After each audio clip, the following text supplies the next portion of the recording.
2,86,503 महिला हो सर, आजपासून लाडक्या बहिणींचा हप्ता जो आहे डिसेंबर महिन्याचा तो मिळणार आहे। खरं तर आचारसंहितेच्या दरम्यान हा संपूर्ण जी योजना आहे ती थांबलेली होती, परंतु आता पुन्हा एकदा महायुतीचं सरकार आल्यानंतर पुन्हा एकदा डिसेंबरचा हप्ता मिळतो। ही योजना कधीच थांबलेली नव्हती। आचारसंहितेच्या कालावधीमध्ये काही बंधनं असतात, तर महाराष्ट्रातील तमाम मायमाऊलींनी जे काय महायुतीला प्रचंड आशाबाईचं अभूतपूर्व यश प्राप्त करून दिलं, त्यामुळे ही योजना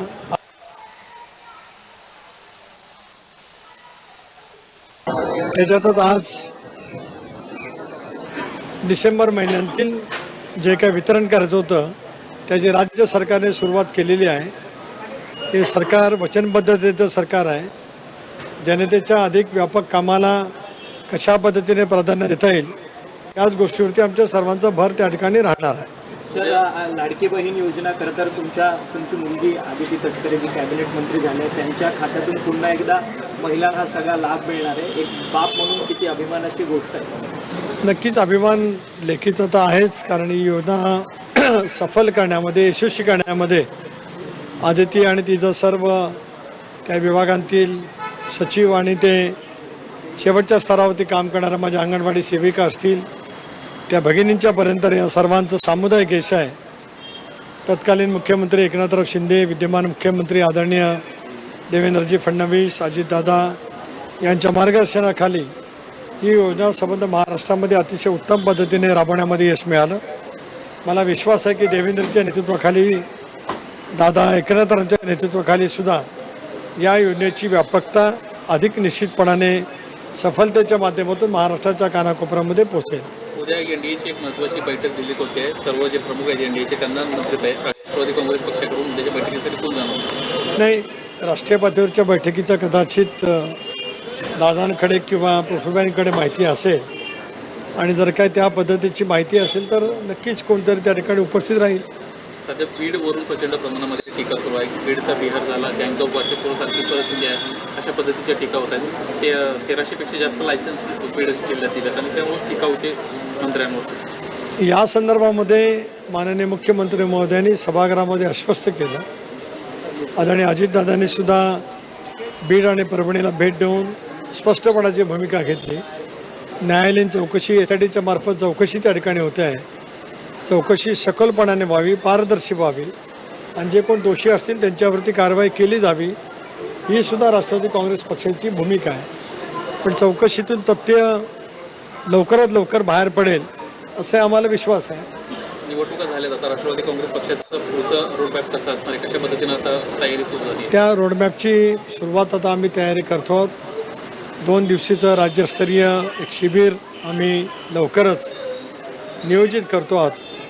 अशा वेळेला स्थानिक स्वराज्य संस्था असतील, त्या निवडणुका असतील, बूथ स्तरापासून ते अगदी राज्य पातळीपर्यंत सुद्धा पक्षाचं संघटन अधिक मजबूत करण्याच्या दृष्टीतून पुढच्या कालावधीमध्ये अधिक नियोजन पद्धतीने काम त्या ठिकाणी उभं केलं जाईल। आणि मला विश्वास आहे की राष्ट्रवादी काँग्रेस पक्ष या निवडणुकीमध्ये मिळालेलं यश नजरेसमोर ठेवत पक्षाचं संघटन मजबूत करण्याच्या दृष्टीतून यशस्वी होईल। आम्ही रोडमॅप नक्कीच तयार करणार आहोत, आणि पक्षाचं ज्या वेळेला हे 2 दिवसीय शिबिर होईल त्यावेळेला हे संबंध रोडमॅप हा अंमलबजावणीसहित आम्ही माझ्या सर्व प्रमुख कार्यकर्त्यांच्या समोर ठेवू। याच 2025पासून सभासद नोंदणीची सुद्धा प्रक्रिया आम्ही त्या ठिकाणी सुरू करणार आहोत। एका बाजूला सभासद नोंदणी प्रभावीपणाने बूथ लेवलपासून ते राज्य पातळीवरती सर्व स्तरावरचं पक्षाचं संघटन हे मजबूत करण्याच्या प्रक्रियेला अधिक प्राधान्य दिलं जाणार।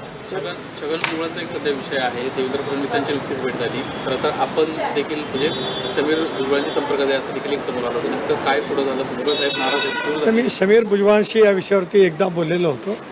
भुजबळ साहेब माझ्या माहितीप्रमाणे बाहेर गेलेले आहेत, ते आल्याच्यानंतर या विषयावरती चर्चा जरूर त्यांच्यासोबत होईल। परंतु सर, ह्याच्यामध्ये अजित पवारांनी एक महत्त्वाचं स्टेटमेंट केलं की महायुतीकडे आता 237 आमदारांचं पाठबळ आहे, त्यामुळे कोणी रुसला तर त्याची समजूत काढता येणार नाही असं देखील दादा म्हणाले। दादा नाराज आहेत का भुजबळांच्या या स्टँडवर? दादा काय कॉन्टेक्स्टमध्ये बोलले ते मला दाखवा, मग मी सांगेन। कुठल्याही शब्दाचं कुठेही जोडणं अप्रस्तुत ठरेल। मला असं वाटत नाही की दादा भुजबळाच्या संदर्भात या कॉन्टेक्स्टने बोलले असतील. त्याच्यामुळे हे सगळं कुठेतरी जोडलं जाणं हे अप्रस्तुत ठरेल. मी स्पष्टपणाची राष्ट्रवादी काँग्रेस पक्षाची भूमिका यापूर्वीच दिलेल्या पत्रकार परिषदेमध्ये केलेली आहे. एक बाब स्पष्ट आहे की भुजबळ साहेब एक ज्येष्ठ असल्यामुळे एक विषय वेगळा आहे, तो त्याच पद्धतीने त्याच गांभीर्याने त्याची सोडवणूक केली जाईल. यापुढे पक्षाची शिस्त यालासुद्धा अधिक प्राधान्य देण्याच्या दृष्टिकोनातून पावलं उचलली जातील. परत सांगतो की मी जे वाक्य बोललो आहे त्याचा आणि भुजबळ साहेबांचं आज जो काय एकंदरीत भूमिका आहे याच्याशी दुरान्वयी संबंध